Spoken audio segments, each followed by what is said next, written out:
స్థానిక ప్రజాప్రతినిధులను ఉత్సవ విగ్రహాలుగా మార్చేసిన ఆంధ్రప్రదేశ్ ముఖ్యమంత్రి వైఎస్ జగన్మోహన్ రెడ్డి హయాంలో స్థానిక స్వపరిపాలన సన్నగిల్లి సచివాలయాలకు మాత్రమే పరిమితమైందని, దీనిపై సర్పంచుల హక్కులు అధికారాల కోసం సర్పంచుల సమాఖ్య ఆధ్వర్యంలో చేపట్టిన పోరాటం నేటికి కొనసాగుతూనే ఉంది.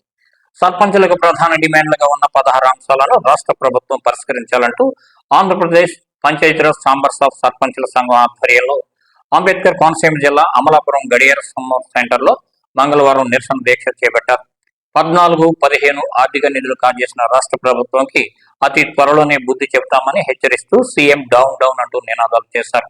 ఈ కార్యక్రమంలో సంఘం నాయకులు రంబాల రాంబాబు, నాగాబత్తుల శాంతి కుమారి సుబ్బారావు, పరిమట శ్యామ్ కుమార్, పెద్దిరెడ్డి రాము, నక్కా కృష్ణ తదితరులు ఉన్నారు.